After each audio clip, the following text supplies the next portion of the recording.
Welcome to the 56th episode of Retrotopia, where we, a group of Mega Men, are talking Mega Man. That's right, it's Mega Man X, the first in a series of games that always seems to have one more game than I thought it did.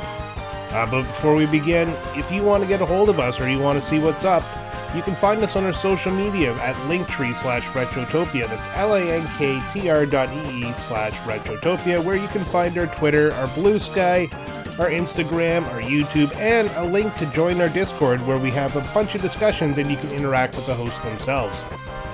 We have a Patreon as well, and there is two tiers. You get the Hero tier, which costs $2 a month, US dollars, and of course, you have the free tier. Now, with the Hero tier, you'll get everything that I'll explain in the free tier here in a second, as well as access to Retrotopia After Dark, where we just take our little bit of banter before an episode and just release it to the public. As well, you'll get to pick a quick play and the host who will actually review the game you choose. There are some restrictions, so make sure you talk to the host to find out what you can and cannot do, and there's not a lot that we cannot do. As well, you get a shout out, and that brings us to our newest Patreon, Fallen Snow Kiku. Thank you very much for the support. It means a lot to us. So, on top of the Hero tier, you can also join for free, which is perfectly acceptable because it still supports us and it gets you to engage with the show. With that free tier, you don't get the stuff from the Hero tier, but you do get access to two more shows: Quick Play, the single host quick review of a game, as well as Retro Bites, the monthly show where we get together and we just talk about games and life in general. You get it on the 15th on Patreon, plus you get an extra discussion topic as part of your Patreon perks. Also, you can suggest topics for polls, you can vote on said polls, you can comment on the game we talk about each week, and also you can write into the host on the new 9-bit banter box, which is culturally elegant.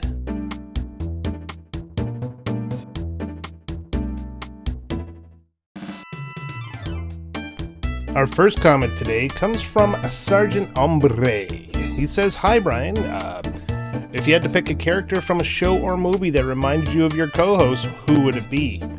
Alright, let's get offensive.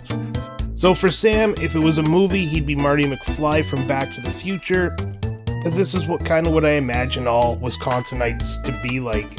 I like Marty, but Marty is not exactly the example of an action hero, even though those movies did kick ass. If it was a TV show, it'd be Barney Stinson, because that man be horny, and that's from How I Met Your Mother, and that is played by Neil Patrick Harris. So that's who Sam would be. If I was Alan, of course, he is British, so who is more British than James motherfucking Bond? So that would be the movie guy. But honestly, I see Alan more as Basil Fawlty from Fawlty Towers. Show I watched when I was younger. It was on TV in the morning at 6 a.m. where I lived, and it was a fun British comedy starring John Cleese of Monty Python fame. The character is kind of a take-no-guff sort of character in this hotel called Fawlty Towers. He is the concierge, the head desk guy, or the owner, I can't remember exactly, but it just, Alan has that John Cleese-like, comedic delivery, so that's who I'd pick. I'd pick Basil Fawlty for Alan. Next question comes from Logan, aka Unbuckled Cape, host of the Unbuckled Comics, who just hit 2 years, so congratulations on that. Buckled, we appreciate you. He asks, could you cover a real Mega Man game like Battle Networks or Legends? Alright, Mega Man Legends is a banger of a game, but the controls are so outdated that it is damn near impossible for me to play. I did sponsor it on another podcast, and I did play through it again just to remind myself what the game was like. So much great potential in the 3D Mega Mans. Just so underutilized. I really wish Capcom would just stop disrespecting Mega Man by pumping out just regular Mega Man game after Mega Man game, which just is a form fill game. As for Battle Networks, never played it. Cost too much to play it now. Don't know if I ever will. It's on my list of games I'm interested in, but not on my short list to buy. So maybe someday we'll cover a real Mega Man game. Mega Man X is so fake, so fake. Nobody even likes it. Thanks for writing in, Unbuckled. Next, we have Guy Who Does Things. And he says, "Hello, Brian. You answered perviously," because I think he meant to write previously, but I know him well enough that I'm pretty sure he slipped a pun in there for my perverted sort of ways, as he likes to call it, because I know him in real life, so, fuck you, Guy Who Does Things. So anyways, I'll start the question again. "Hello, Brian. You answered perviously about your biggest gaming failure. It was delicious. Now, pray tell, what is your biggest online gaming success?" Online gaming success, Rainbow Six Vegas 2 Online Domination. When we were younger, we used to play that game damn near religiously. Guy Who Does Things had this horrible thing called a family at the time, which he had to, take care of, I guess.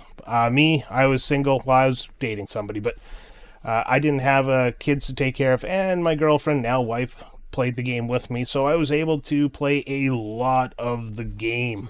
So I got really good at it. It became an obsession for a while, and then a series of events stopped us from playing it, and probably a good thing, because I'd probably still be playing it today. I love that game so much. Other biggest success, I would say playing Overcooked 2 with my now wife, and remaining together by the end of the game, because we don't do co-op well when it's in a stressful sort of game. We played it once, we fought really hard. Thanks for the question, Guy Who Does Things. Hopefully that answers it. If not, send me a text and I'll tell you to go fuck yourself. Finally, we have Blaine the Hoagie Man, and I like this question. It required me to do some research. So, Blaine here is one half the host of Retro Riders, so go check them out where you get your podcasts. He asks, "How many fudgesicles would you need to eat in order to take all the popsicle sticks and form them into a very long poking device to be able to poke Alan from your house?" Alright, so I did the math. So according to Google, a standard popsicle stick is 4.5 inches, and I'm Americanizing this for you. Alan, without giving away his exact home address, lives approximately 5,361.868 miles as the crow flies from where I am. So converting that to inches, Alan is 339,727,956.48 inches away, adding 0.48 inches to account for my penis length.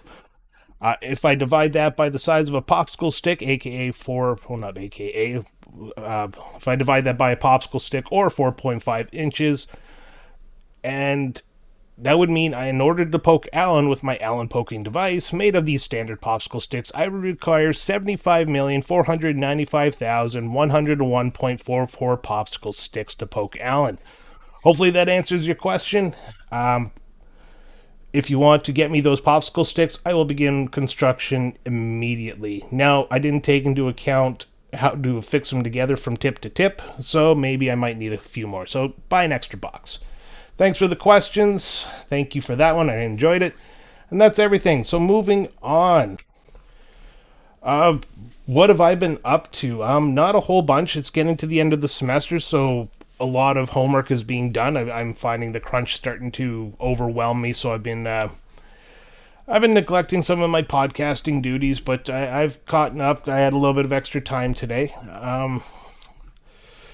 Other than that, playing more Xenogears when I have a chance. I did a good long 6 to 8 hours on the weekend of actual video gaming where I sat down and zoned out. It was beautiful.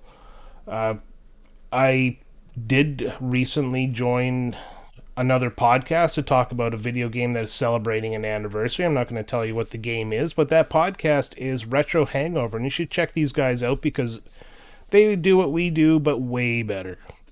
That is hosted by Shane and Chris. Chris being one of our Patreons. And finally, nothing really else to report. My son, who takes a video game coding class, or video game development class, I guess you call it. It's called Code Ninjas. It's available in Canada and the United States. And it's for kids to learn how to do different forms of programming, game design, game engine utilization and stuff like that. And my son just got his red belt, because it's based off of the karate belt system. So he got his red belt, leaving him only one more belt to complete after this to finish the program. And it's been about 2.5 years in the running, and he has taken a liking to this. So I'm kind of happy.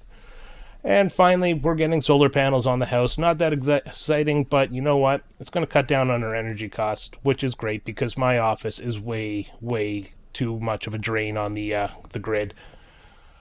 So that's it. That's everything that's going on with me. And before we go any further, this is the point we like to give Alan the floor so we can enjoy that sweet British voice on what we call the Gentleman's Interlude.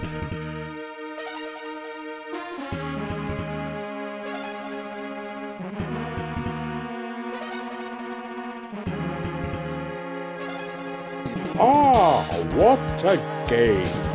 A titanic legend, a masterpiece that lives on for eternity. Mega Man X, my friend, is nothing short of a cosmic explosion of virtual brilliance. Released in 1993, Mega Man X, developed by the incredible geniuses at Capcom. This is no ordinary game, oh no. This, my friends, is a conquest of the human spirit, a visceral test of endurance, skill, and mettle. It roars onto the Super Nintendo Entertainment System, and what does it bring? A marvelous transformation of the classic Mega Man formula into a spectacle of speed, action, and heart-pounding excitement. This is the future, my friends, and X is not just any robot. Oh no, he is the next step in the evolution of mankind's creations. Born from the mind of Dr. Light, but also created with the power of freedom, Mega Man X is a new kind of hero. A rebel with a cause, a maverick who is ready to stand against the tyranny of evil machines. With his dazzling Buster Cannon and the ability to upgrade his abilities, he is the freedom fighter we've all been waiting for. Yes! But this is not just about one robot. No. It is about the world, my friends. A world overrun by Reploid robots. These magnificent machines have started to rebel against their human creators. Some have gone rogue, and the world is in peril. And who will stand up against them? Who will fight the forces of Sigma, the dastardly mastermind behind the rebellion? It's X, the Mega Man X. Yes! Now let's talk about the mechanics. In 1993, this was unmatched. With the ability to dash and wall jump, it was a game changer, revolutionizing the way we moved and fought in the 2D platforming world. The levels? Exquisite. The bosses? Epic. You want to battle a giant mechanized armadillo, a robot eagle, Or Storm Beagle, or even the horrific flame mammoth? Well, look no further, my friend. Mega Man X delivers. But let's not forget the story, which dives into the core of what it means to be alive. X, equipped with the power of free will, must navigate the ethical dilemma of whether to fight his own kind. These aren't just mindless machines, no. These are beings with consciousness capable of choice. That is the brilliance of Mega Man X. It's a game that asks us profound questions about freedom, life, and purpose. So there it is, ladies and gentlemen, Mega Man X, a groundbreaking, pulse-pounding, soul-shaking roller coaster of action-adventure and philosophical depth, released by the masters at Capcom in 1993, and it has earned its place in the pantheon of gaming legends. The GOAT, the legend, the Maverick Hunter, Mega Man X. As always, thank you for that, Alan. You friggin' nailed it, buddy. And before we get into the game chat, we like to give you a chance to comment on the game of the week over at Patreon. That is patreon.com/Retrotopia, where you can join for free and comment on the game of the week. Our first comment comes from Logan, aka Unbuckled Cape. He says, I have a confession. Mega Man 8 is the only non-Battle Network Legend PS1 games I've played. You are hurting yourself by not playing this game in the minimum. If you like side-scrolling action games, this is a good place to start, Unbuckled. Next, we have Guy Who Does Things, who says, I gotta say my autism is in full swing with this trilogy. Try as I might, I don't understand the progression from Mega Man X to Dos Equis, Beer, and finally to Triple X starring Vin Diesel. Hopefully you guys can explain how they get together during the show. I don't think we will, but I'll make a note of it and see if we can't, map this out for you. And finally, we have Blaine the Hoagie Man, who says, motherfucking right. I was kind of a late bloomer to the Mega Man franchise, however, I did dabble a little in the first Mega Man X game, and I feel it's the best in the franchise. It's got a killer soundtrack, and the boss fights are a lot cooler than the OG Robot Masters from the original series. Well said, and that's what we're going to be talking about, is Robot Masters and a little man who was mega. So thanks to everyone who wrote in. It's always great to hear your thoughts. Now, with a little bit of music to create a transition, we are talking Mega Man X, developed and published by Capcom, released on the 17th of December 1993 for the Super Nintendo system, and is currently available on a lot of systems in the Mega Man X collection. Thank you for listening, and we hope you enjoyed the show.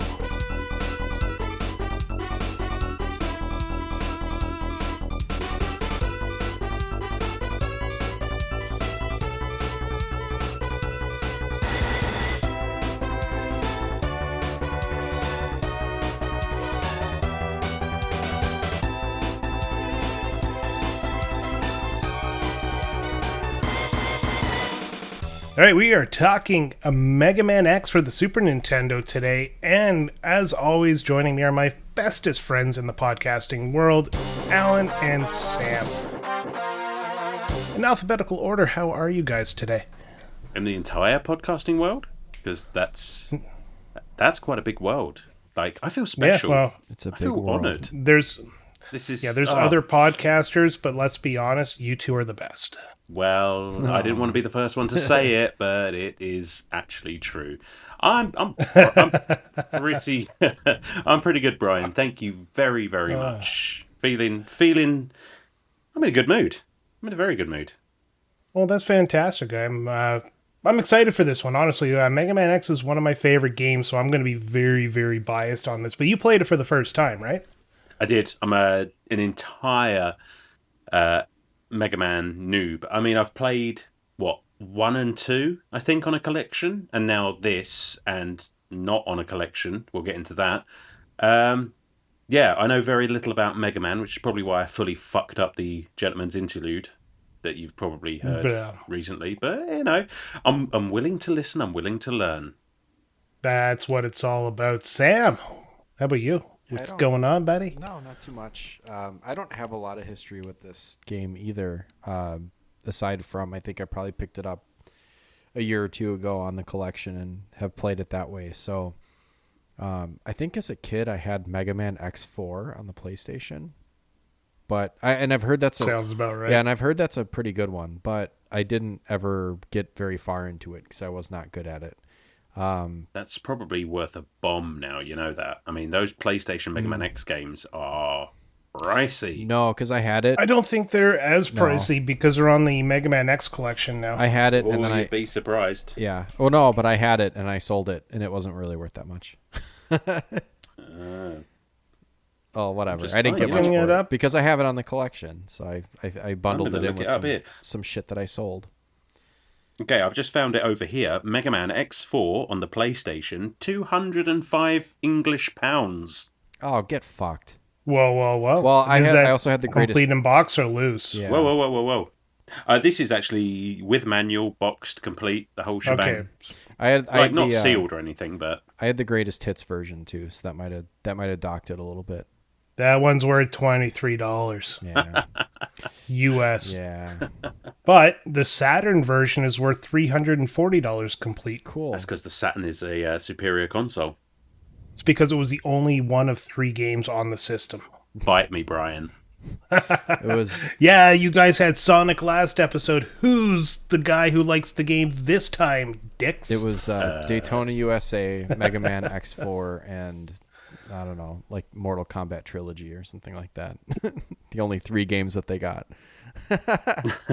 Yeah, actually, one of the games I really want to play is Dragon Force, and I have to emulate it because there's no way I'm spending $500 to get a copy of that that'd game. be awesome. God, no. Plus a Saturn on top of that. We should revisit that topic again. This is off topic, but like on another Retro Bites, maybe revisit the topic of like what games you'd like to see re-released or into a collection, because that 100%. that definitely changes. My answer changes almost daily. Yeah. Oh, and especially Yeah, big as time. like we get the next collection, you know, it's like, oh, we've got, you know, the Final Fantasies 1 through 6. Okay, well, now we don't need that one anymore, Yeah. so replace it with the next one on your wish list. Yeah, but I think absolutely. I think we derailed We're a making little this. bit, but yeah, We're making this happen. I've had this game I for only like a I couple know, years. but I think we should talk Mega yeah, Man that's X what I was soon. trying to get back Okay. to. Okay, Brian. In which case, Brian, I have a question. Oh, yes, sir. Given that I know, admittedly, very little about Mega Man, I want you to answer me a question. Is this not the same Mega Man? Like, It is So it's not. Ooh. So it's not, because I couldn't figure out where this fit into, like, bear in mind, like, So 66% of my experience with Mega Man has been like the original series, and I'm like, so who is X if not Mega Man? What's going on, Brian? Help me. Basically what happens is Dr. Light makes a second Mega Man, if you will, a Mega Man X. And, you know, he gets put away in storage, and for like 100 or 200 years, I can't remember the exact number, he's basically dormant. And then a guy named Dr. Kane finds Mega Man X and revives him, and then Mega Man becomes like a B-tier Maverick hunter, so that's why he kind of sucks at the beginning of the game. But Dr. Light also wanted Mega Man X to be more, you know, not a battle bot, but just kind of, you know, live his normal life as a Reploid, which is what they're called in this game. So Dr. Light, knowing full well that, you know, humanity sucks, set up Mega Man to have these upgrades to be able to become more powerful, hence Mega Man X and you getting the upgrades with Dr. Light in those little capsules. Yeah, okay, because Dr. Light does crop up in this game like once or twice. Yeah, as a assuming you hologram. find him. That's right. Yeah, So Dr. Kane is not seen in the game. Uh-huh. And so what's happened to the original Mega Man? He dead. Oh, for real? They're all dead. He's rusty. Oh yeah, they're gone. Like, Ah. basically became obsolete or whatever. You know, they were thrown out like the Sega Saturns, if you will. Fuck you, Brian. And yeah, There's a I'm sad now. landfill that's just Sega Saturn's copies of E.T. for the Atari and like Mega Man's. I'm but so yeah, glad that's you basically made the that story. point. So, if you watch the the cartoon from the 90s, they actually do a crossover between Mega Man and Mega Man X, where Yeah. X comes, back from the Oh. future. There, I think I posted that in our Discord did. chat. Yeah, quite And, possibly. Yeah, but it kind of shows, Mega Man's this like scrawny little, bitch of a robot, where Mega Man X comes out 6'5", swinging a 10-inch penis. It's just kind of how the difference is. Mega Man X is considered a bit of more advanced and therefore larger and what have you type of bot. Yeah, Oh, he's yeah, just no like an doubt, upgraded. because, He's like, got an he- upgraded look to him for sure. Yeah, he looks pretty fucking cool in this game. And Yeah, he's not just he's got that because- classic. was Go it ahead. not just because it's the 8 to 16-bit graphics, he's edgy as fuck. Yeah, they took the time to actually redesign him to make him look authentic to Mega Man, but at the same time, a higher quality, better looking Mega Man. He's got some Obviously fucking taking attitude. advantage of the Super Nintendo. But no, all the characters in this game, and let's focus on the characters because we're focusing on X right now. So throughout the series, he continuously gets armor upgrades, and it gets more and more ridiculous as you go along. Like, I was watching a video of all the different type of armor upgrades he gets through the X series, and it comes to the point where some games actually have like 3 or 4 different armor sets he can have. Oh, really? Wow. And yeah, and some of the abilities are like rain fire down on the entire screen or fly left and up or some crap like that. But this one was just basic. Like how they introduced the mechanic of sprinting or the dash by making you like run head first into the only capsule you don't have to look for, which is the boots. Yep. Yeah. I found that really like well done. It introduced the mechanic without overwhelming you by having to learn right at the beginning. Mind you, it's not a hard game to learn to begin with, but you know, definitely different from the Mega Man you're used to if you've played the games from the NES. Yeah, Yeah, absolutely. Mega Man on the NES eventually had that kind of like slide tackle type, I guess you would call it. Yeah, from Mega Man 3 like that on. slide, yeah. But this is, I like the dash better than the slide, actually.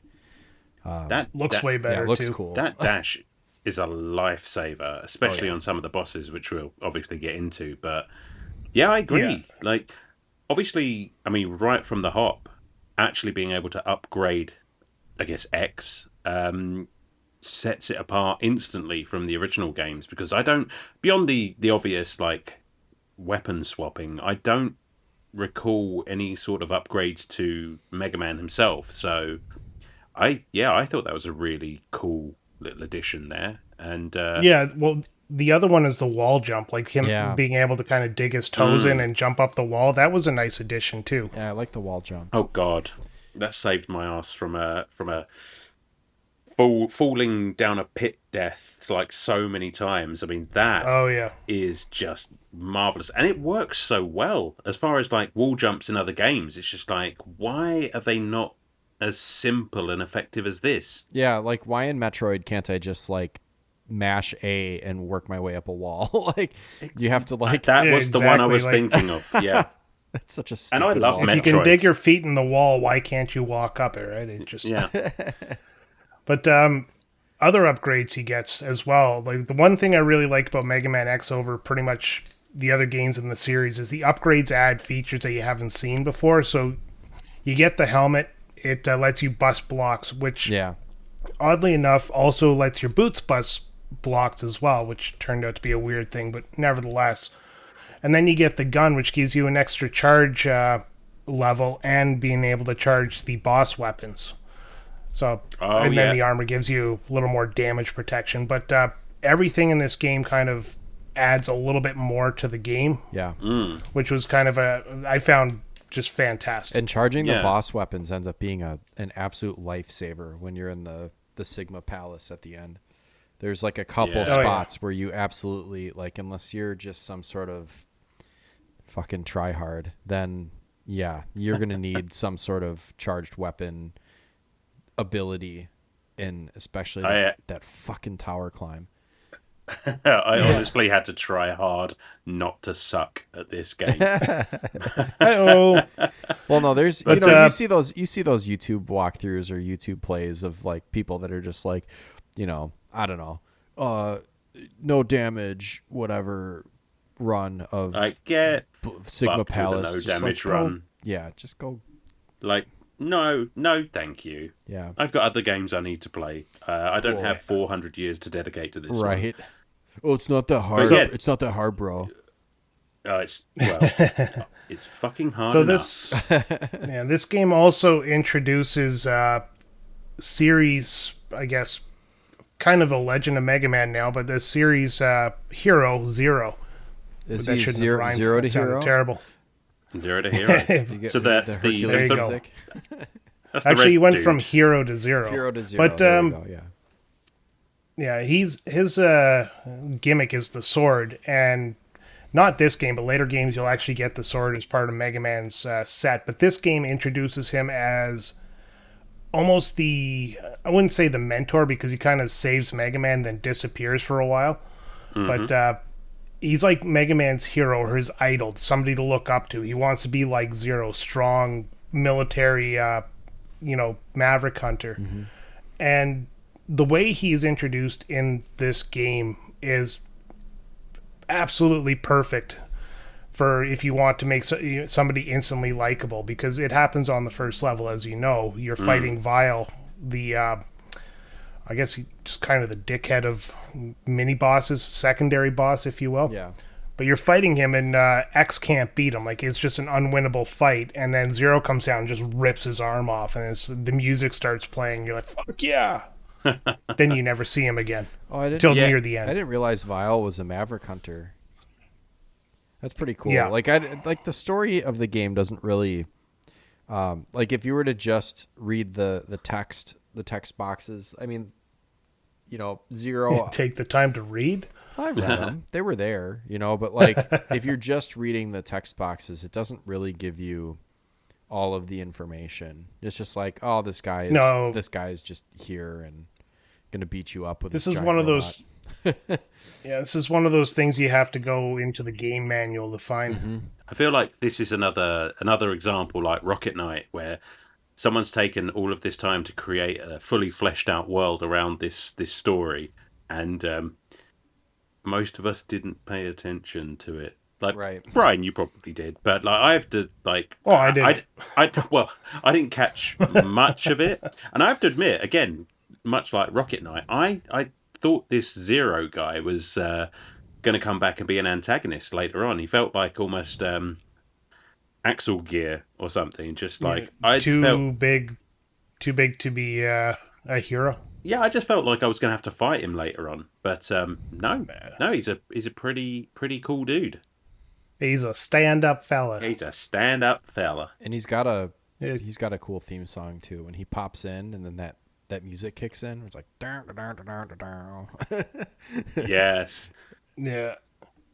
Yeah, the game manual doesn't have a lot of information about the story, just a lot of journal entries from Dr. Kane and Dr. Light, which is like your only lore you really get in this. Yeah, at least it gives you that, because I mean, Yeah. I didn't know that Dr. Kane was a thing. I was like, oh, I mean, No. I just kind of took it for granted that this was like a future version of Mega Man. This was X, so it was something different, and that this takes place in the future, and Dr. Light is a hologram. So I just kind of went with that and was fine with it. You roll with it. I don't think we really need any other additional professors. All right, so I got a question for both you, and I'm going to go with Alan first since he just played the game for the first time. Then Sam, you can chime in whenever you feel the moment is right. What was the first level you did? Oh, you mean with because obviously there is that first level that you have Well, to go okay, through. what's the first of the bosses did you go to no, challenge? I skipped that Sorry. one. I'm kidding. Chill Penguin. I don't know why. Excellent. I just felt like that. You wanted to chill? I don't know. I just thought, it's a penguin. It seemed like the least intimidating of all the Mavericks. That's right. That's what, yeah. Yeah. Well, I get because in my mind I'm thinking, no, it's not like the I can't even remember what they are in the first game now. Robot fucking- Masters. Robot Masters. That's the Yeah. one. Robot There it fuckers. is. I don't know let's go back to Sonic 2. I know about that one. But yeah, he just seemed like the least intimidating, and boy oh boy was I not right. Really? Because he is... Well, Sam, what was your first I also level you always take on? I also do Chill Penguin, and I don't remember if that's because I knew to start there, or if it was like a tribal knowledge thing, or if your cursor just starts on that level. But I don't know why it just feels like such a natural place to start. Well, it is probably the one you should start with, because Absolutely. that's where you get Dr. Light's boots. Well, right off the bat. I mean, we know that that's the place to start because you get the boots, but yeah. And actually, Chill Penguin isn't. He can be kind of a dick, but he's not the hardest boss if you just don't have any upgrades except for the dash boots. If you can do your wall jump, you can kind of hold your own and just let him do his shit, and then jump down and pop him a few times. Yeah. Not a hard boss to beat when you know the rhythm. I think that's what it was. Because I admittedly, I struggled with the level getting up to Chill Penguin, and once I got to him, I just couldn't get the pattern down for some reason, and His I I was Yeah, not. his pattern. Go ahead. It Go just ahead. felt Please like go he ahead. took a third of my health off whenever he hit me for like the Oh, one yeah. or two Mm-hmm. one or two little bits of damage I was doing to him. And I was just like, what the fuck is this? Yeah, well, you're pretty low health to begin with because you have to find all 8 heart pieces to get your max health. Yeah. But his pattern was he would slide across the floor, be invincible. He would blow out cold air, make these ice penguins, and he would jump up in the center of the ceiling and grab a hook and create a storm to blow things over. And when he jumped up to the ceiling was a time to hit him with your Mega Buster, because that would knock him down, and then he would just sit there and either slide across the floor and clear anything out of the way, or he would attempt to blow could the hit him? yeah. Oh. No, I had no idea. Like I would wait for him When to he's- just drop when- down from the hook and No, then just when go at he's him. jumping up to the hook, all you have to do is shoot him once, and then he'll let go of the hook. Like the Ah, wind see, might I- still be going, but I did not get that. Yeah. all right. Something that was irritating with Chill Penguin is that like sometimes he'll do this thing where he jumps, kind of not across the screen but just diagonal. He'll just like jump up and down a bunch, and if you're trying to do the tactic I do, which is like kind of wall jump into the corner and just hang out there until there's a time to come down and hit him, like there's some unavoidable. There's definitely some weird angles and some spaces where he can just kind of park where you either have to try to jump over him and you don't have a lot of room to do it, or he'll jump up into you, and that really sucks. That can ruin Yeah. a run. 100%. At him. Yeah. 100%. All the And he would bosses just, like, have that in these games for sure. Yeah, and it just like stand underneath you, and it's just like, can you just like slide out of the way so I can come back to the like ground? Right. Because I'm literally just stuck hugging the corner of this room like some fucking metal spider. Yeah, and he'll get stuck in a loop where he'll just sit there and repeat the action where he like shoots, not even slide, like he'll just sit there with a couple of ice statues and just shoot he has like a little projectile. Yeah. Oh, that's and he'll right. shoot it in the wrong direction, but he'll just be kind of in like a little feedback loop where he just sits there. And then the second you try to jump over his shit and go to the other side of the screen is when he does something. Yeah, that frosty bitch. Yeah. Never had that problem. I had one glitch there where he stopped shooting altogether. So essentially, he got stuck in that loop, but nothing came out of his gun because when it started, he was at the edge of the screen, and I think his gun went off screen. So when he moved around, it must have done something, and now he was shooting nothing. So I just, laid into him. And it was It's a just common like, problem hey. with elderly penguins. Yeah, this is easy. Oh, man. All right, Alan. Okay, that's Chill Penguin. Who is number 2 on your list of people to kill? Oh, fuck. Because then after that, I literally tried probably every other level in just random orders because, I mean, that's what you do, I guess, when you don't know the order of these things. So I pretty much tried and failed on every other level. I mean, cards on the table, I didn't have a lot of time to play this game. Certainly not, because I downloaded it on the PlayStation and dabbled with it a little bit. And I was just like, and then life got in the way. I didn't have time to play it. And I was just like, how the fuck am I going to play enough of this game to talk about it? And, well, I'm not proud of it, but I bought and downloaded the mobile version of the game. And let me tell you, I'm sure they've nerfed that game because I found it so much easier on the phone than I did because I could just play it at work, and it is because it doesn't seem like the sort of game that lends itself to a touchscreen. No, it doesn't. I was going to just look it up. I didn't even know it was, until you mentioned it. I didn't know it was even. Yeah, it's news to me as well. I know There you Sonic go. Was, But, I know Sonic well- went to the phone. Here's Mega Man. This is it. Well, Sam, It's if called Mega if Man Alan X. doesn't have an answer, who's number 2? Number 2 for me is usually Storm Eagle, because That's a right answer again. well, that's the other boss that I can beat without using a weapon upgrade. Yeah, you have to have the boots to beat him, Yeah. but without, like, you don't need the weapon he's weak against because he's weak against the last, bot you'll fight or Maverick you'll fight. But So wait, which? I like this level. Yeah, I do. I like this level a lot. Plus, this is one that you can come back to once you have the flame upgrade, and there's a lot of cool shit that you can find. There's a lot of Oh, you don't even need the flame upgrade. You just shoot the tanks enough. There's these gas tanks that say have little flammable stickers on them. You shoot them enough with your buster, they'll blow up. Really? Mm-hmm. Oh, Yeah, well, shit. Yep. I found those with a charged shot. You could get through those pretty easily. I didn't know that. What This did you, one, this What did you mean by Storm Eagle is? And I'm trying to say Storm Eagle and not Storm Beagle. Yeah, it's tough, isn't it? But like you said, he's weak against the last one you faced. Yeah. Well, no, he's weak against the last weapon you'll obtain if you do it in the proper order. Which is So, like, So he's weak against ice. No, it's No, he's weak against Chameleon yeah, Sting. Chameleon Sting. That's what I was gonna say. The one that splits. That's From actually Sting Chameleon. Sting Chameleon's weapon is probably the shittiest one that you get. It is, yeah. And he's such a dick I actually to fight. find... Yeah, Storm Eagle gives you a tornado. That is one of the most useful I weapons fucking in love the the game. Storm Tornado. Because then I take that and I take it to Flame Mammoth is the one I do third because...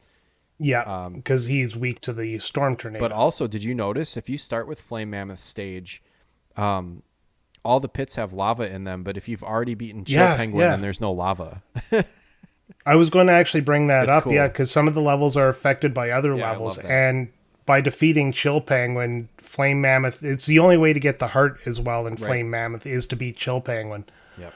But after you beat Flame Mammoth, you go back to Chill Penguin to get the heart that's inside one of the igloos. Yes. Where you get the robot suit. You have to jump to the top of the thing outside the robot suit, and the flame will blow up the igloos, and you find the heart piece There's there. so many cool places to find the upgrades in this game that there's a couple of them that are really, really well hidden, and then even looking at it, you'd think you wouldn't be able to get them. I'm going to call out Storm Eagle's level on that one because that's a sneaky heart piece to get. Is that It's the one not where you hard. have to leap of faith off the top of that building? Yes. Yeah. Right at the beginning. Yeah. But it's not hard to get, but it's easy to miss. Yeah, I didn't know it was there until actually this most recent playthrough. I think I had never gotten all the heart pieces before until this time. And I didn't know that one was there's there. an energy. Yeah, there's an energy tank too that's kind of sneaky as well because there's a turret on a lifting platform there, and when you destroy the turret, the platform falls down. Mm-hmm. But if you wait for a few seconds, it actually brings you up to like the control tower because it's in an airport setting. Yep. Blow through the window, and then you just kill the enemy that's in there, and then you find the energy tank. That's You can also Yeah, get see to, that- you can also get to that control tower from the back end too with the platforms. I find it easier to do it that way. And then One way or another, I That's a found lame myself. way. Well, then found the- myself on yeah. top of that thing, and I could see that there was something in that tower when I went over the roof. So I did actually find that one sort of more or less accidentally, like most of the things I found in this game. Yeah. I think the best part about the first three that Sam has mentioned that he does is you get three of the pieces of armor right away. You get the boots automatically in Chill Penguin. You can find the helmet in Storm Eagles. And you're right, I almost keep saying Storm Beagle. And you find the gun in Flame Mammoth. And those are the three main pieces to make the game just a little bit more fun if you find them. And they're all accessible by getting something from the last level you played. Yeah, Yeah, I think- love that they like added this sense of exploration to the levels because like you can just pick a level and go back into it and just explore, which gives it a hell of a lot of replayability. Like, I really enjoyed that about this game. Unless you've played it so many times that you just are pretty much on automatic mode, and you know where everything is. well, like, But you're going to, because you want to beat it properly, don't you? Yeah, I do. I do feel like. I mean, I haven't actually logged this as one of the games that I've beaten this year because I don't know. It kind of felt like cheating. So I need to do it legit. I mean, I've seen all the levels. I've fought all the bosses. I've beaten it. In air quotes, but not to the standards of practice that we expect here at Retrotopia. well, I think you can do it. If I can get as far as I can get, I think you can do it for sure. I didn't beat it this time. I didn't beat it this time around. I just had a lot of trouble at the end. The final boss. Oh god, that was no Yeah, joke. Kind of a he's dick. yeah, he's kind of a dick. Yeah, that would be Sigma, which I don't understand, but apparently Gen Alpha does. Yeah, Skibbity Riz I Ohio. have to ask my daughter what the fuck Sigma means. Who the fuck is Gen Alpha? Did I miss a Gen? Oh yeah, that's what the kids are now. Your kid is Gen Alpha. Yeah, Oh, so no is way. mine. Yeah. Not if I have I anything think to they're say just about gonna. it. Yeah, were you going to stop at Z? Do you think they're going to stop at Z there and just be like, well, every kid born from now till the end of time is Gen Z? They should stop at Gen X, like Mega Man X. There you go. There I you got go. my power armor. Yep. So moving on, next one I do is Armored Armadillo. Oh yeah. Oh, with Actually, all the I really like No, that sorry, stage. Spark. No, sorry, Yeah. I do Spark Mandrill because he's weak to shotgun ice. Yes. Actually, so much okay. so One of the- that you can beat that without him ever touching you. Yeah, 'cause if you you just wait. Yeah, if you time it right. Yeah. He freezes, right? Yep. Yeah, that's a And beauty. the shotgun ice, when it hits the wall, it splinters off, and if he's like leaping at you, it'll freeze him midair, and he'll drop like a rock. Nice. Yep, I remember doing that. No, his level, I fucking hate it because it has dark portions, and I hate when levels like turn the lights off, and then they have these birds that fly across the screen, and in the second half of the level, they'll fly at the level you need to jump on, and that's where a few times the wall jumps save me. I tell you what, they're so fast as well. Oh yeah, you don't have time to let go of the button. Like the reaction between you letting go of a charge shot and it actually releasing is slower than that bird kicking your ass. Oh god, the number of times that ended my run on that level is just ridiculous. I got used to those birds coming across. They make that sound too. It's like meep, and then they like shoot across Yeah. the screen. You just have And to this is kind again of why I think. yeah. It never killed me, but it was annoying. It is annoying. I mean, but it like, killed me when I was playing it on PlayStation, but on the mobile they're much slower. So this is exactly my point. you almost have to. Get a better phone. You almost have to like just anticipate. Like I think I might have mentioned this in the chat. Like you kind of get used to, there's a lot of shit in this game and in Mega Man games generally where you get to a platform, like you jump to the next platform, and then there's something that appears just off screen from where you were, and it's ready to like shoot something at you or smack you off the platform. Yeah.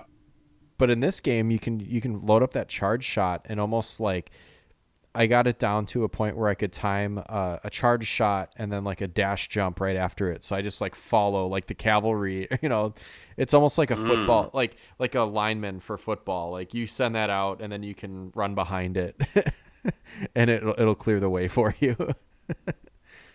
But it Pretty takes a much. while to get that like that timing. Yeah, down. it's just patterns, right? Yeah. I'm gonna try that. I'm gonna try that. That's actually a disadvantage of this game, I find, is that everything is formulaic. Like, it never changes. The enemies don't change locations. It's a good thing and a bad thing. In my opinion, of course. But next level I normally do, and I imagine, Sam, you do the same one, as Armored Armadillo, because he's weak to Spark Mandrill. Yes. Yeah, you definitely go grab that Spark Mandrill, because Armored Armadillo is a dick no matter what. That's one of the hardest ones for me. But his level, though, So much fun.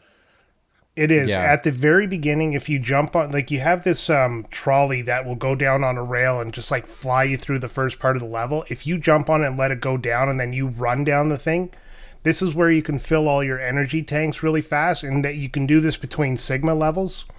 There's also a special bat in there. The bat comes from, I think, early Mega Man games, and it's just like the one that's a circle, like a dark brown circle. It has a 100% one-up drop if it drops an item. So you can actually just sit there and fill up your lives. So you fill up your energy tanks, you fill up your lives, exit out, do the next Sigma level. No I use that for way. sure. Yep. Yeah. And there was me just jumping on the cart. I'm like, wee, this is fun. It's just like I could have been cheating the game. It's fucking good. Yeah, it's Pretty much the best thing to do. So yeah, if you have a hard time, say fighting the spider in Sigma level 1, there, after you beat him, you can go back, recharge your entire stock, and then go take on level 2. It kind Oh of breaks the shit. game in a way. A little bit, Like, but I mean, you don't necessarily know that that's there unless either you looked it up or someone told actually, you. no, that one I figured out on my own. That one became quite simple. That Oh, well I then. could just jump off the cart. Yeah, but I was young and full of ideas back then. Now I'm old and I got nothing. Yep, you were young, dumb, and full of cum. Yeah. Speaking of full of cum, the next level is Launch Octopus, and it's an underwater level. For the most part, not a bad stage. I don't like it, especially the mini boss, which is that giant Oh snake thing. god. Oh, you just sit in the corner. Oh See, well, this is the la di da. this is the level where I think I accidentally went the wrong way, but it it netted me some upgrade or another. I can't remember because like you ride these jets up, right? And there was like a boat that I blew up, and it just took me through a different part of an entirely different part of the level. And I got to the end, it was just like, oh shit, there's an upgrade. I can't remember. It might have been a heart or something. I can't remember. I was just like, was this not the way I was supposed to go? So that was a nice little surprise. Well, yeah, that's the only level that really kind of has multiple ways you can go. Mm. Uh, I thought it was cool. yeah, it's pretty neat. Launch Octopus himself, not hard. You use the rolling shield you got from Armored Armadillo, and bingo bango, you just take him out in a few shots. His weapon is homing missiles, so if you charge the armadillo shield, it creates a shield around you, and that just protects you from damage. Not an overly hard boss. No, but I think without the shield from without some of the upgrades, I think there was a point I think where I was like, I'm gonna mix this up. Like after the first time I had played it, and I tried Launch Octopus stage, and it's actually kind of challenging, or he can be depending on how much health or like how many of those hearts you've collected and stuff like that. I think for me it was like outlasting Launch Octopus is the big thing because you're always going to get hit by his missiles and stuff. They just don't do a ton of damage. I mean, he's pretty much firing non-stop. Yeah, and you just have to like outlast him basically. But did you notice how he comes in to the stage and then he does like he takes one of his tentacles and points at X and then points down like you're going down. Oh yeah. That's adorable. Fuck. Where are we? All right, so I don't know why I go through all the levels in Mega Man episodes. Usually ends up like 2 hours long. Because they're so fun. All right, so let's just kind of pump over the last two. Last two are Boomer Quang and Sting Chameleon in that order. Sting Chameleon's where you get the armor. Boomer Quang is a tower level, I believe.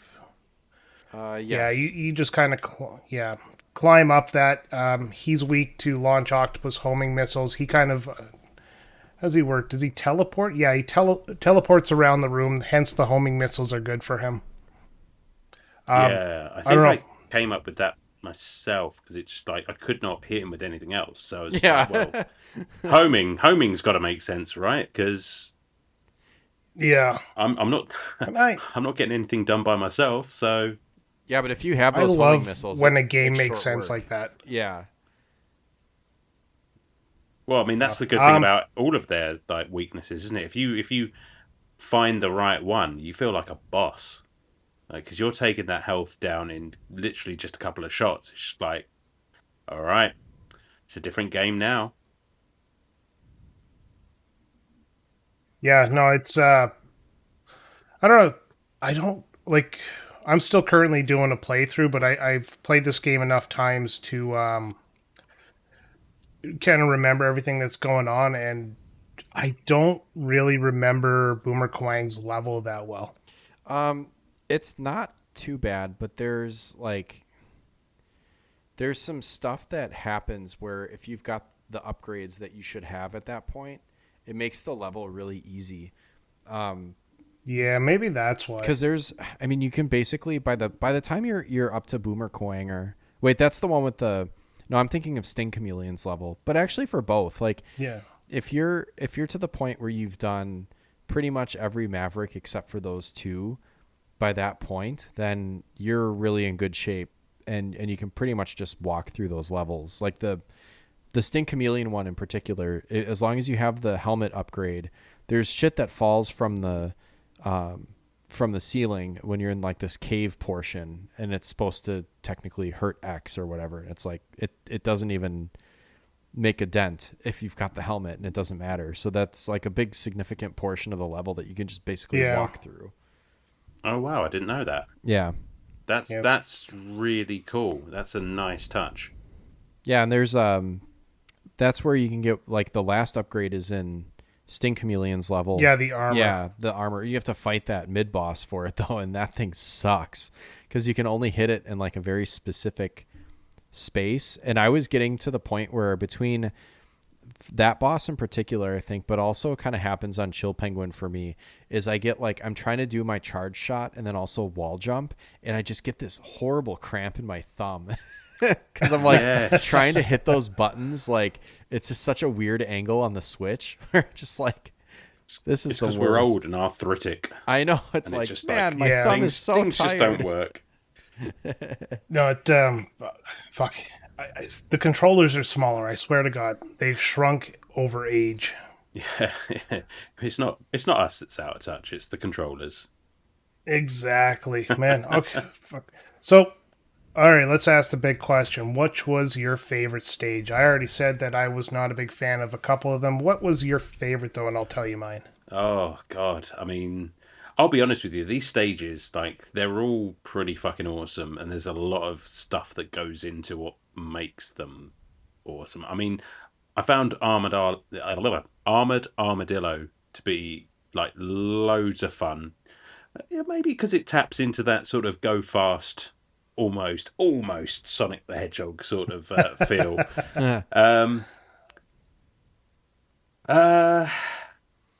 Certain levels I liked because of the music, but not necessarily because we'll of the get levels. into the music I in know, a minute I know. here. But it's a huge factor in what your favourite level is, surely. That's a fair point. I liked... oh, nice ball. I did like Storm Eagle's stage. That's a fun one. Yeah. That is a lot of fun. It's probably down to those two.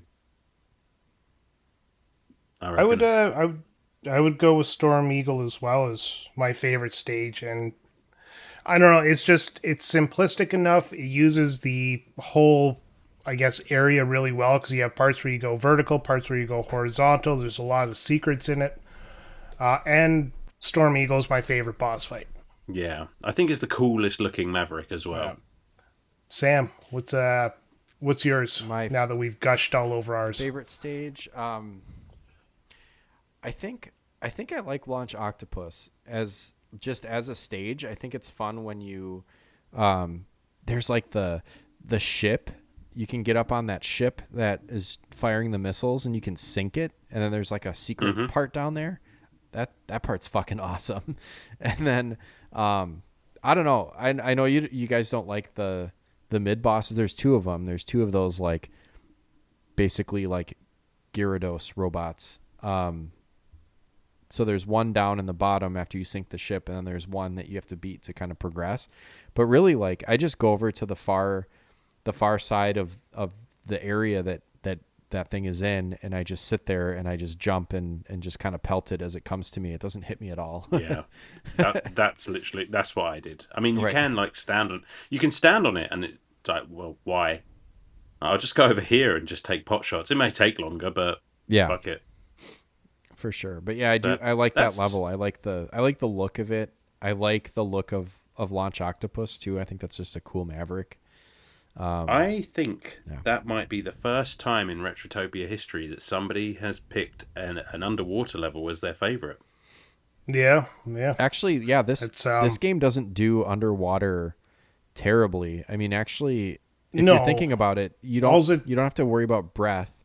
You're not swimming. And actually, You're a goddamn robot, Sam. well, I know, but and then also since it's like a you floaty, worry about rust. you get actual like kind of a jump bonus. You can jump higher. Well, yeah, it just changes the gravity on your jumps. Yeah, actually, There you go. I enjoy it. It's a good water level. One of the few. One of the few. Yeah. That one and One of the only. Water One of Temple. the only. Great. Oh God. Oh. All right. Oh, man. All right. So after you beat all 8 Mavericks, you get another cutscene where Zero's like, hey, I found out where Sigma is. See that gigantic floating castle over there? You know, that's ominously floating in the sky?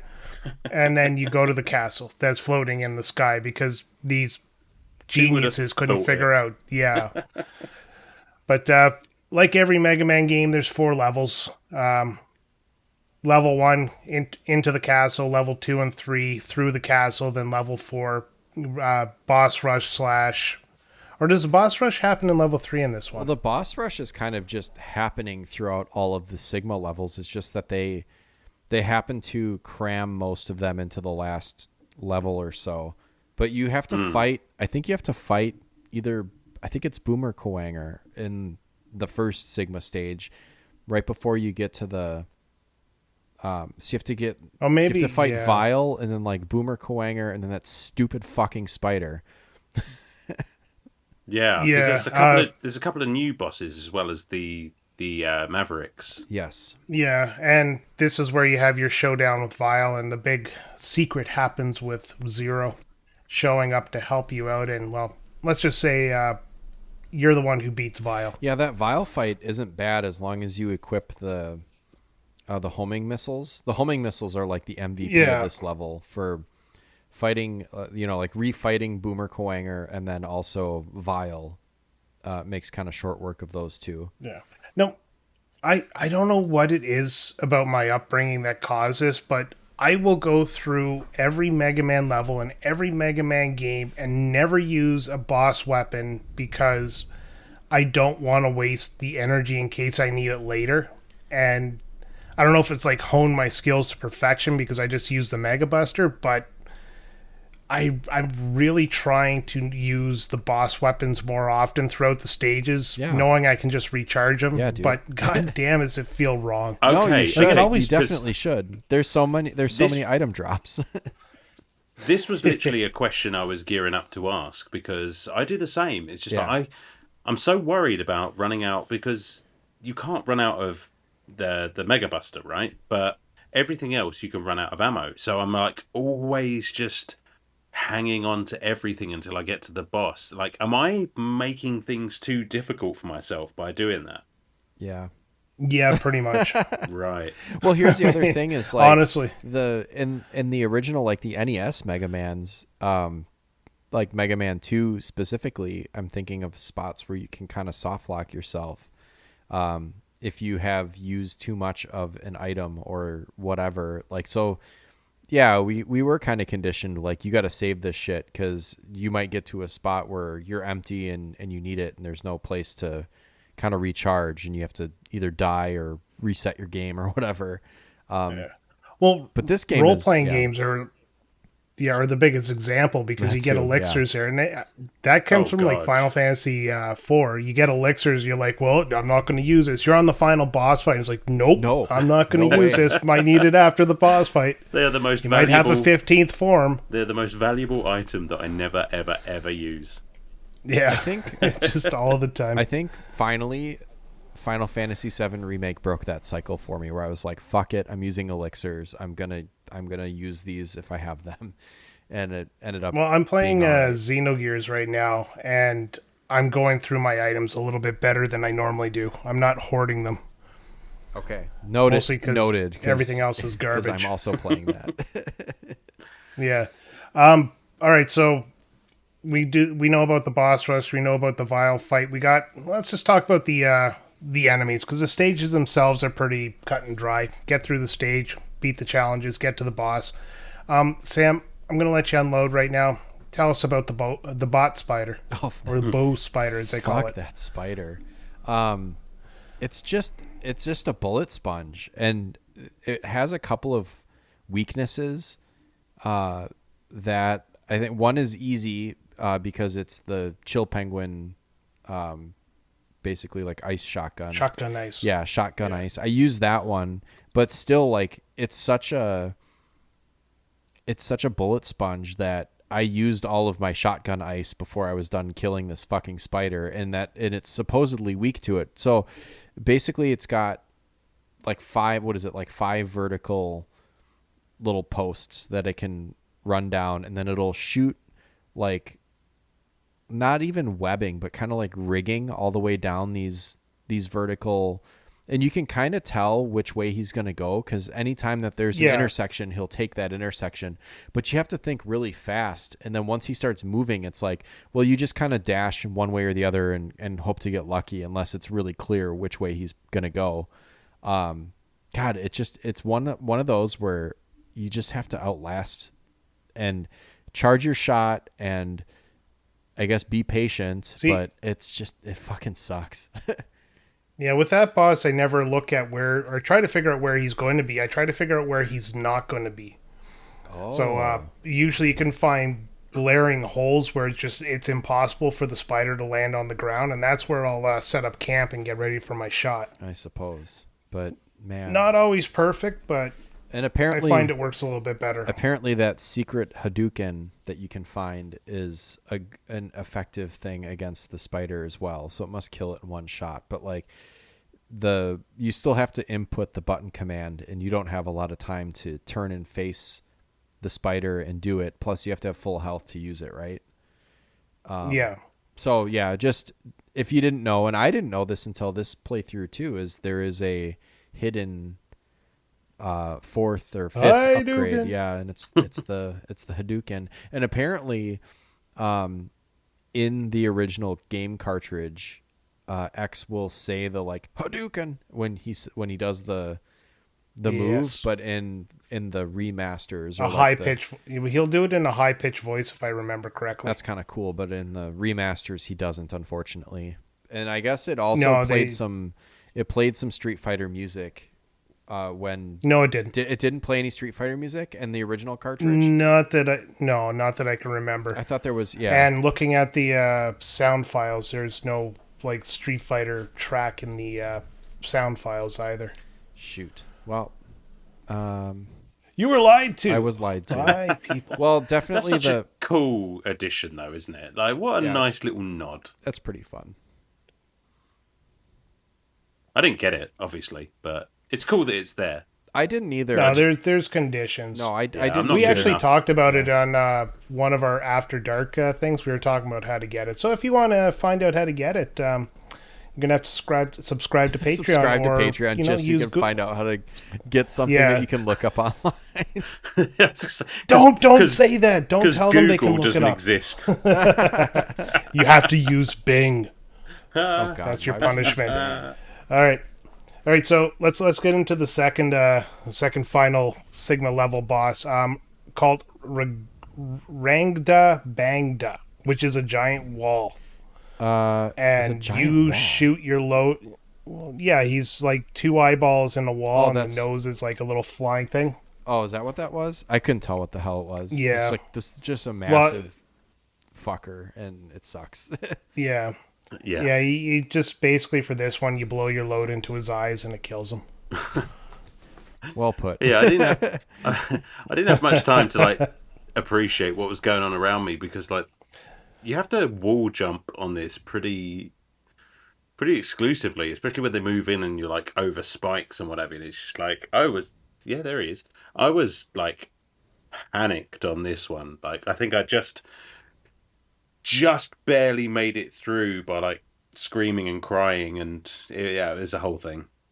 Yeah, this is where Chameleon Sting comes in handy, because this is the weakness. So this Chameleon Sting will shoot out in three directions, and it's kind of nice because you don't have to try to jump up on the wall to hit a straight line to hit the eye. You can get it from a distance. Using that, not a hard boss. Yeah, that's what I did. I actually switched to Sting Chameleon Sting just because it split and I could at least hit him with something. I didn't really realize that it was also a weakness. Yeah, it's nice when it makes sense. You know, like how Mega Man 2, like lead bubble was the final Wily's weakness there, and all that did was just drop straight to the ground. It was like, no, the only reason I know it's the final boss weakness is because it's the most useless weapon in the game. Yeah, that bubble. That was But not this one. That's such a troll. I just like, Yeah. ugh. And it's like a one-hit thing too. It's like not even. It's the only thing that hits him, and it takes care of him pretty quickly. Whatever. This isn't about Mega Man 2. This is No, we've done Mega Man 2. You can go back and hear our thoughts on that one. D-Rex is the next enemy, and that's a two-part tank. So it has like a face-looking dinosaur-y thing that floats off the base, which goes back and forth, and it's weak to the boomerang. yeah. cutter. This is the thing I was thinking of. Sorry. Yeah, that I completely forgot about that weird wall one. But now I'm thinking about it. After we're done talking about it. Of course, yes. So just take what he said about the wall, apply it to D-Rex. Right, yeah, do some work. Piece together my incoherent ramblings for me, please. Yeah. This is going to take a lot of editing. Alan, you haven't really said it much in a while. Did you get this far in the game? Yeah, I mean, I got through the whole game, and Oh, that's right. You did say that. I did, yeah, and again, like some of these were quite difficult, even on the version that I was playing. So I can't even fucking imagine how hard these are on the actual game. Such like awesome boss designs, though. I mean, you've literally just put that was it D-Rex in the chat there, and just looking at that thing now, it's just like that's just so fucking cool. Yeah, it's great use of pixel design. I mean, it's colorful, it's cheery, it's going to kill you. It's wonderful. But actually, when it comes time for me to actually do this legit, oh god, this is. Oh, you know what? It's again, everybody has a formula. Once you figure out the formula, you just beat them. Like there's no other way to say it. It's systematic almost. Yeah. It really is. But that's the same with this guy. Hit him with the boomerang cutter enough times, he goes down. The big thing is he shoots like electricity between the top and the base, and just don't get hit by it. You'll be fine. Something that I noticed that the later enemies or the later bosses did was that they would get faster as they dropped health. That added a bit of challenge to. Especially like this, this shoe one or this tank or whatever the hell this thing was, but it got faster. Now, I can't remember, but I think after you get them below a certain, like all bosses below a certain health level, they change their pattern. Yeah, that too. That's what makes it kind of difficult because you're already, you figured it out, and then all of a sudden, it's new, and you're like, I don't like change. Well, it's that. And then you regress into yourself. Yeah, it fucks up your pattern recognition for sure. Yeah. All right, so getting into the final three bosses in the final level, I'm going to go in the order. I liked it, I didn't like it. Just how I feel about these bosses. But yeah, this level is not really a level. You climb up a tower, the side of the wall. All you do is jump up for about 30 seconds, and then you enter into the Sigma level, I guess, Sigma boss room, where he has a dog, because every good bad guy has a pet, and this one's called Velgarder, and this dog is fairly simple. It just bounces on the wall, and you just hit it with shotgun ice. Yeah, this has like quite a recognizable pattern as well. Yeah. Yeah, and the big thing is, as he's coming down at you, you just dash out of the way. How shitty is Sigma as a dog owner, though? He's like, hey, X, here's my dog. And then X kills his dog, and he's like, very good. It's like, what a dick. You've beaten my puppy. As if we needed more reason to hate this fucking guy. Yeah. It's just like, yeah. Well, after you beat his dog, he pulls out his lightsaber, and then he does pretty much the same thing. He just bounces on the walls, and his thing is he'll continue to climb as long as you're above him, and he'll start to come down if you're below him, and then you can use that to your advantage. You're using electric spark to kill this guy. Really? You know what I did? I I would kind of jump up the wall a little bit, and then there was a certain point where I could drop down, and then he would follow me back down. But like right at the midpoint of the screen, I would let loose with the storm tornado, and it would hit him like multiple times across. Because he would hit it, he would run into the storm tornado a couple times as he was going back and forth, and then I would just jump up and repeat. Yeah. So that storm tornado it just goes straight up, right? I didn't even charge it. Ah. I didn't even charge it. I would just let the standard tornado, because it was like a weird horizontal tunnel that would just kind of like cover part of the screen, and then he would jump across. Yeah, that hit him point. about 4 or 5 times. Yeah. Yeah, I can see how that would work. And you can actually get yourself, if you're careful, you can get yourself into a kind of like a loop where he's just continuing to jump across the screen and miss you, and you're just unleashing these tornadoes for him to hit. Well, I suppose if he never hits the ground, then... Right. Yeah. Wow. Yeah. Okay. It was kind of I've got to be honest as well. I was not expecting this guy to whip out a fucking lightsaber. Yeah. Like, where did And that come from? not use it. Like, he has a lightsaber, but it's not like he's deflecting attacks or anything. It's just like he's trying to dildo stab you with this sword by jumping from wall to wall. And it's like, so what? Like, I get the gimmick, but it'd be kind of cooler if he had like his own Mega Buster or something, because he is a Maverick, and that's his shtick, is he's the king of Mavericks. Yeah, I gotta love the old dildo stab. Yeah, just something Star Wars, something carry on. Something dildo stab. So, yeah. So after you beat him, you finally get what's called Wolf Sigma. Cool sounding name, dumb shit boss. Yeah, Wolf Sigma is what the kids are saying these days. Yeah, pretty much. Like, I had to get my son to explain it to me what this is all about, and he said, "Dad, leave me alone." Shut up, Dad. I'm an alpha. Yeah, no, they don't say alpha. Yeah, they do. Do they? Yeah. Oh god. Yeah, they say like. That's another one. They say like, I'm an alpha, which is like. My kid actually now becomes very violent with me if I try to do the Skibbity Riz Ohio crap with him. I'll say I'm I'll going just to get downstairs. violent with you if you keep saying Skibbity Riz Ohio. I will come over there and I will fucking get violent with you, Brian. That is not very Sigma of you. Oh, for God's sake. Gone and start looking up Gen Alpha slang just for Ellen while I talk about Wolf Sigma. Oh, we talk about the 55 Sigma Gen stage. Alpha slang words. Yeah. Oh man, total brain rot, man. Total brain rot. I'm out. Dude, you're the Rizzler of this The podcast. Is that like the Riddler, but I don't fucking know. No, I don't know. it says someone who has a lot of charisma. It was actually a compliment. Oh, okay. Yeah.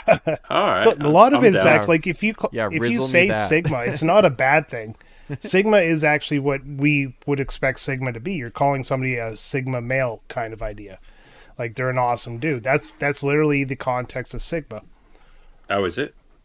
Yeah, from what I can understand. But I remember when it know was who's like not- a letter in the Greek alphabet. Like, what happened to that? yeah, It's not it anymore. still is. It's just people wanted to call themselves alpha males, and somebody came up with Sigma. But Okay.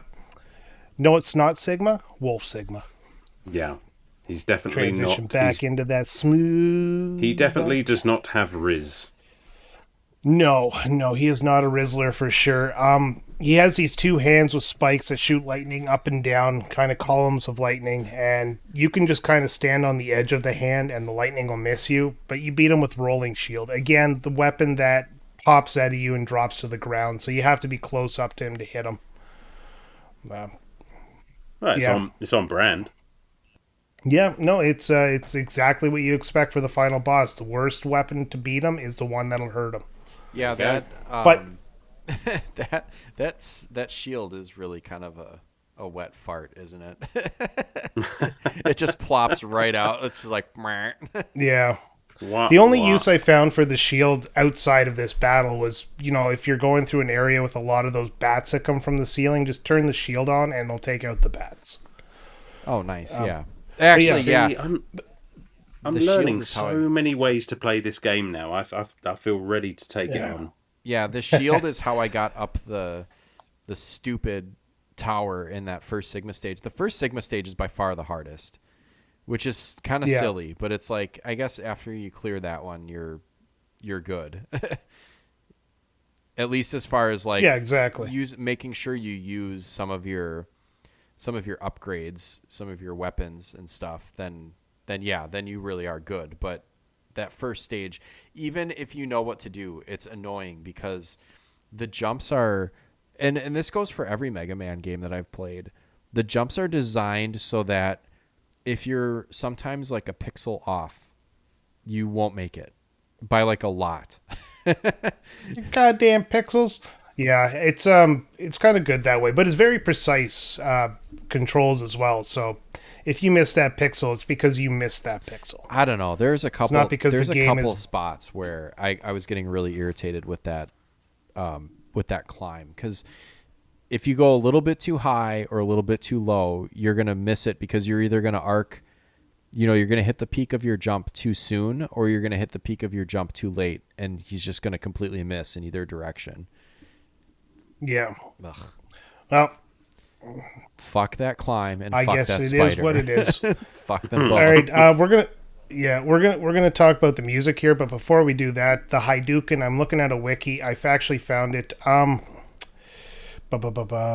It is a powerful fireball that can defeat all enemies and bosses in one hit.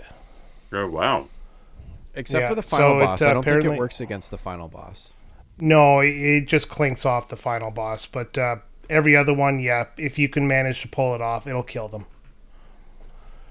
Well, I Yeah, I need to saw- find me this fucking Hadouken. Yeah, I saw a playthrough where the person had it, and the dog, it's just like, here's my dog, he's gonna kill you, and it's like Hadouken, and then it's gone. And he's like, oh, very good, Mega Man, now I'll destroy you, Hadouken. Good times. All right, let's do it. Let's talk about the best part about this game, and By one of the best things far. that comes out of Capcom period is the music. Oh yeah, The music. Fantastic soundtrack. Not a shitty song on it. Every song is a goddamn straight fire. This is literally, and I have been, like, having played this game, I have been listening to the soundtrack to this game, like, for the last 3 or 4 days. It is spectacular. Easily my favourite part of this game. Oh yeah. Just, Right from the first level, Fire. like Sam mentioned earlier, when Zero shows up and they get that guitar going, and you just get like you're fucking pumped. Every stage has great music. The boss battle's not too bad. It's a bit repetitive because it's you hear it 8-9 times. No, favorite song. Call it now. What's your favorite song in the game? Spark Don't think about it. Spark Mandrill. Spark. yeah, Man- Spark Man. And it's Girls close. That is gotta a be the great best one. But it's, I mean, obviously we've got to talk about Storm Beagle, Storm Beagle, which is also an amazing track, but fucking hell, Spark Mandrill is just, that has been stuck in my head all day today, and it's just perfect. It's so, like, energizing. I love it. Yeah, I would go 1A, 1B with Storm Eagle and Spark Mandrill. Hate Spark Mandrill's level. Great music. That music is just Softens the blow. amazing. I think the comparison that I got when I was in high school and starting to figure out what kind of music I really liked. Someone told me once that Iron Maiden is like Mega Man music, and it kind of is. Okay, yeah, I can hear that. So like there's some like opening riffs in like Iron Maiden where it's like, oh, this could definitely be like a Mega Man level. Yeah, I mean, you listen to the start of Yeah. the Trooper and the start of I want to say it's Spark Mandrill. Yeah, I mean it's got I don't know. like I'd have to listen to all the tracks it's like again. bass lines and just like really Yeah. great guitar riffs and stuff like that, but like And- in video game form. Yeah, But how it's done using the Super Nintendo technology, like how they were able to get such great music out of this 16-bit system, is just amazing. it's Yeah, I so layered as well. Yeah. Like, it legit sounds like a full band. It's incredible. Yeah, absolutely. Like you've seen people like pop it on YouTube there and stuff like that, play it, play covers of this and it doesn't sound as good as the original track because it's just not as layered as the original track is. True enough. Yeah, Do you like know if what I as don't, well? And then if I listen to it in like rock form, you know, like people that have done covers of these songs, like I don't know, sometimes I kind of just want to go back and listen to like the Capcom sound team version. Yeah. yeah, Yeah. there are some people, like if you look it up, there's one guy who just absolutely shreds Storm Eagles level. Yeah. Or like, sorry, Storm Eagles song, and it's just amazingly done. Yeah. I think that's the one we passed around, wasn't it? Yeah, I remember Yeah. I put one in our little Discord chat, which Yep, was pretty fucking good. Yeah, I would find it, except for I posted a lot of Harvey Birdman gifts today, so it's well up there. It's buried. Hey. It's buried in Harvey Birdman. Yeah. God, I gotta grow up. I'd Grow down. I'm I'd not. shout out Armored Armadillo as well, because that music caught me off guard. Yeah, that's a good track too. Right out of the gate, it's just very fun. Yeah. Man, I can't find this song. Pause for a There's, musical interlude. Actually, the music and the like the, I don't know if you call it like the prologue stage where he's on the freeway. That's pretty damn. That's banging, too. yeah, that's a great way to start the game. Yeah, I mean it kind of sounds. Does it show up in one of the other levels? I can't remember, or it's very similar to one of the tracks in one of the other levels, but it's just like from the get go, it just like the opening stage of a Mega Man X game is just a really great kind of, you know, like this is the music to expect. Like the graphical quality looks, you know, like it does. You know, these are the mechanics of like shooting and jumping and all that stuff. It's just a really great way to like get things started, I guess. You don't get any sort of upgrades. Obviously, in this game, I don't know about other Mega Man X games, but like the boss battle, quote unquote, you're meant to lose. Yeah, But it is basically just without it being a tutorial level, it is kind of a tutorial level and kind of shows you this is what you can expect for the rest of the game. yeah. No, I think with the other Mega Man X games, you get the dash. You keep the dash, and I think you keep the 3 levels of charge, but everything else is gone, and then you have to upgrade from there. So, if I remember correctly, I know the dash stays. Yeah, So- I definitely need to play more of these But- because I know that not all of them are like this one is considered to probably be the best, right? And I think from the consensus that I've kind of heard just listening to other podcasts or just kind of paying attention to these sorts of things, X4 is also considered to be a very good one, but like 2 and 3, Because you know, don't. I've heard, Yeah. what's it called? I've heard that X3 is like the one that is like the culmination of everything you want in the series. Like, I like Mega Man X. It's my favorite of the Mega Man X games I've played, and I've dabbled in pretty much all of them. Everything from 4 and on, I haven't actually got to the last level, and everything from, well, except for 1 and 2, which I've completed, 3 and beyond, I haven't. Okay. Yeah, how's 2? So- I haven't played a lot of 2. I think I've just kind of messed around with it a little bit. 2 is great. 2 is everything you loved about the first game, new levels, new upgrades, without getting ridiculous. Okay. Yeah, because this is And that's, Mega Man in general is not a Go. series that I had a ton of access to as a kid. So like, you know, obviously not having an NES past a certain point and not having a Super Nintendo, I didn't play Mega Man at all until like the PlayStation era, and by that point it's already well established, you know, and I know I did miss the best entries in the series. yeah, well, I'm not going to say you missed the best entries in the series, because my opinion of it is this is the best entry in the series, and everything else just kind of follows along. Well, no, I mean I missed this as a kid. I didn't play this as a kid. Oh, okay. Sorry. Yeah. Sorry, I was trying to look up how much Mega Man X3 is going for right now, because I know at the local used video game store that I frequent, it's behind the case, and it's in the hundreds of dollars, where Mega Man X is not that pricey to buy. Other fun fact, did you know this was on the Game Boy? No. X on the Game Boy? Yeah, Mega Man X Game Boy. Oh. Mega Man Extreme. Oh, Game Boy. That's what it was called. Game Boy Color. Well, I'm sorry. It's the same thing with color. Oh, no, it's not. But yeah, it's just like a really dumbed down version of Mega Man. Mega Man X, sorry. Huh. Well, Yeah, so if you're looking to expand your Mega Man horizons, you can go look for the Game Boy Color version. There's two of them. I think there's Mega Man Extreme and Mega Man Extreme 2. it looks I shitty. might do that. Oh, maybe. I don't know. I don't want to say whether or not it's It shitty. looks shitty. compared to Sam's just calling his shot over there. compared to Yeah, why does this Game Boy game not look as good as this Super Nintendo game? It's kind of like, why does the Atari 2600 not have the same graphical fidelity as the PS5? well, just God.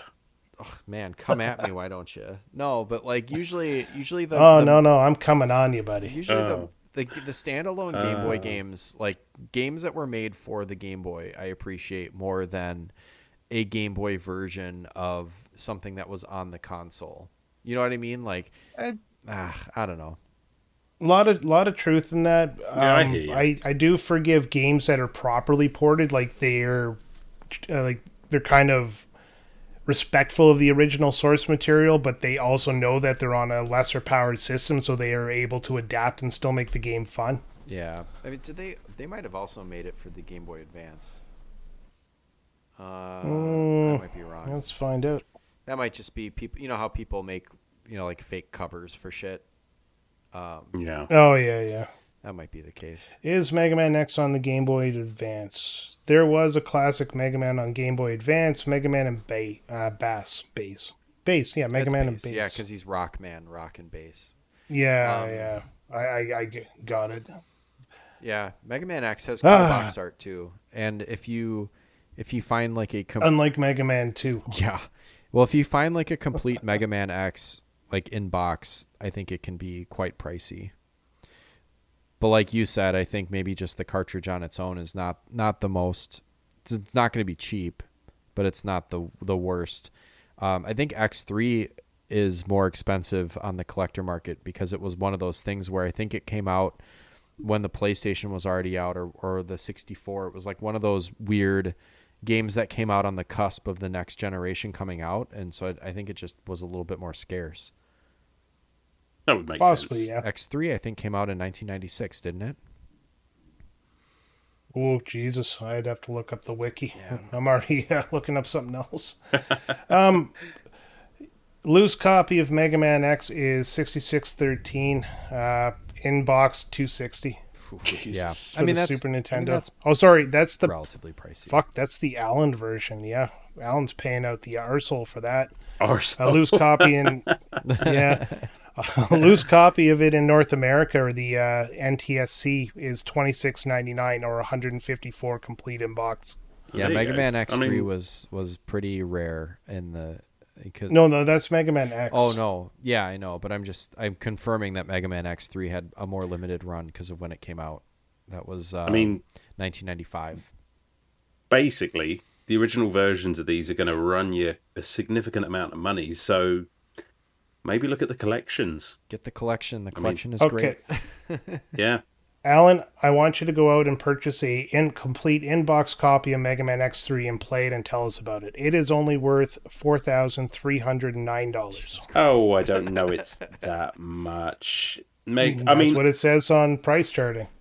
But I mean, is that like sealed? Because No, that's new price sealed is $11,000. Oh God. Mega Man X3. Let's have a look. X3 in North America is $823 or $290 loose. Oh, hang on. They had it on the Super Nintendo and the PlayStation. Okay. Wow. It's like, geez, does this even happen these days? Oh, Do you think yeah. like when the next Switch comes out, is there going to be a game? Do you think that does the same? Like ends up being the same type of collector's item these days, or is that? Oh, I have no idea. With being I able to doubt buy it. things digitally, I think we're getting close to the end of the collector's era. Isn't that crazy to think about? Kicking and Yeah. screaming. Kind of- Kicking and screaming. yeah, I kind will of, be yeah. collecting All until right. the end. Okay, Alan, as the person who played it for the first time, let's get you to summarize your thoughts on the game and give it a score out of 10. Because we've just kind of went completely off topic, and I think we just had a 20-minute conversation about nothing. About collecting. Well, that's on Collecting, brand. yeah. How That's on brand for Retrotopia. And how expensive Mega Man X3 is. There you go. I'll never I mean, have one. that is the kind of Exactly. high quality journalism that you guys don't pay for. Not here anyway. Exactly. Sum it up for us. All right. Because- So again, as I am very, very new to Mega Man in general, I didn't know what to expect going into this game. And obviously my experience with it is maybe not the complete Mega Man X experience, so I will take that into consideration. The game looks amazing. I mean, I would go so far as to say that this is the pinnacle of 16-bit graphics. It's definitely in the conversation for one of the best looking retro video games I've ever played. There's no secret that the sound is just impeccable. If I were just rating the sound of this game, it's a 10 out of 10. Because, as you said, every single track on this game is just so layered and multifaceted, and there's just so much going on, and everything just makes you want to play this game. There's stuff I don't like. We didn't really talk about perhaps my major gripe, at least with the original, with I say the original, with the copy on the collection that I played, it's just the respawn rate of enemies is absolutely ridiculous, and I found that to be a huge frustration. It's just like if you go back by a couple of pixels, that enemy is respawning ahead of you, and that I found that quite obnoxious. So it is going to lose points, or at least a point or two for that, but it's going to regain it in just overall style.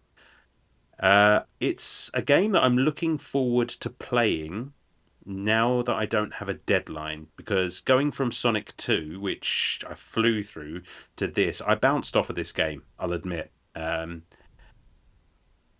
feel like if I'm not rushed to play it, I'm going to give it its due. I'm going to have another go and see how I get on with the actual game proper. And I think once I know what I'm doing, I think I'm going to enjoy it a great deal.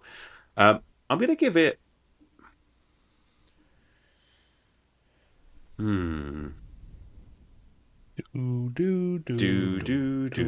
That's the hard question, isn't it? It is, because once you get to that point, yeah. I want to give it a 7.5, but I feel that's maybe a bit disrespectful. I definitely think it will get higher than that when I have more hands-on experience with it. This is a great game. There's a lot to love there, and I look forward to falling in love with it. I'm just not quite. I'm not quite there yet. And every subsequent game after. Oh yes. Great summary as always, Alan. Sam, let's carry it forward. What's your big thoughts on this game, and what's your score? I respect that take, because I didn't have it as a kid, but obviously if you did, this is a game that you'd probably maybe not beat right away, but you would definitely play it over and over again and find something new every time, because you'd be exploring the levels, or you'd talk to your friends and you'd find out that there was something you missed or what have you. And I kind of got to have that experience with this game a little bit, because I was, I only got it probably like 2 years ago tops on the Switch, and played it, enjoyed it, didn't beat it the first time, but was like, yeah, this game is good.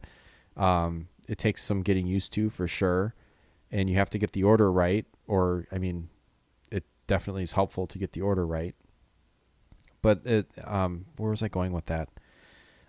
Yeah, Alan, I agree. I think if you were to give this game a chance and continue to play it over time, you would grow to love it, and you can kind of definitely see the genius in it, even if you're not great at it, and even if you didn't finish it your first time through, I didn't finish it this playthrough through. I got to the final boss and just kind of tapped out because I just kind of got a little tired. But if I were to load up my save file, I'd be able to, just play through those Sigma levels again. And there's plenty of opportunity to mine for energy and, like the power for your weapons and stuff. So you don't have to worry about that.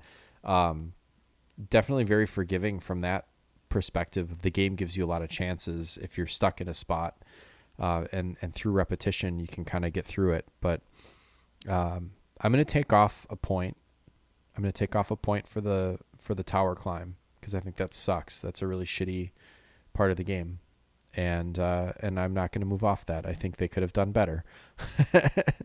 And the spider sucks too. Get wrecked. I'm not gonna worry about the spider. I think the spider is a shitty boss, but it's definitely beatable and less frustrating than trying to work your way up the fucking tower. But I'm gonna give it a 9, only because of that. Ooh. It's a great game. All right, then I guess it is a fantastic game, and I'll sum us up here with my my final thoughts. I played this game, rented it when it first came out. People had rental stores back in the 90s, and I loved Mega Man. I played Mega Man 2 a lot, and there's a story behind that as well, but I won't say it here. Basically, this was one of the staples of my Super Nintendo collection, and I never got rid of once I got a copy of it until I got rid of my entire Super Nintendo collection. I love the controls of this game. I love the Mega Man X look. I love the power-ups. I thought that was a great idea. Music in this game is epic. The story in the game, even though it's loose, I still kind of like the story. And to your point to the tower, I felt it was a great way to... If you're looking at the story-wise, it's a great way to kind of build tension as you're getting to the final moment. Other than that, no, it did suck. Enemies I like, the weapons I like. There's nothing really about this game I dislike. And now that I kind of know everything there is to know about this game, like this is just one of those games that I have baked into my memory. So every time I play, I know how to get everything. I'm going to go with a 9.5. I will take off half a point for my boy Sam and that tower climb. Yeah. But what a shitty part of the game. So yeah, that is it. We got what'd you say, Alan? A 7? 7.5. 7.5. Yeah. 7.5, a 9, and a 9.5. This is definitely a must play on my list. Alan, you must play this proper. Sure. I expect you to add this to your, 52, 53 games you've completed in 2024? 52, I think, if I remember rightly. That's just incredible. Yeah, because you said it was basically a game a week. Yep. Yeah, and the year's not even over. No. All right. I guess that's it. If you want to join in on the fun, you can. You can join our Patreon for free at patreon.com/Retrotopia. You can comment on the game of the week. You can comment to the host of the episode. And you can listen to our other shows, Quick Play and Retro Bites. And if you're on the Hero tier, you will get what's called Retrotopia After Dark, where we put our little bit of banter at the beginning of the show. After Dark. And just for you to listen. After Dark. After Dark. It's After Dark. Yeah. Oh, here's a fun thing we should do. Let's do some live idea shooting here. All right. I think what we should do is come back to this and let's give it like another, I don't know, 100 episodes. No, let's give it another, like, I'd say like between 25 and 50 episodes and do another Mega Man X game. Let's do like Mega Man X2 or something like that. And then we'll ask Alan how he feels about Mega Man X, if his score goes up or down. Yeah. There you go. I'm down with that. I've got the collection now, so... Let me rephrase that. That's an idea. Let me rephrase that. We'll ask Alan how much his score has gone up. Because it's not gonna go down. It won't go down. No. It will not No, go once down. you get hooked on Mega Man, there's no going back. It's crack. It is literally video game crack. So, anyways, on that note, nothing better than having a little bit of a British goodbye. So, Alan, do you want to send us away? Yeah, why not? thanks for listening, guys, and skibbity toilet Ohio Riz, what the fucking Sigma.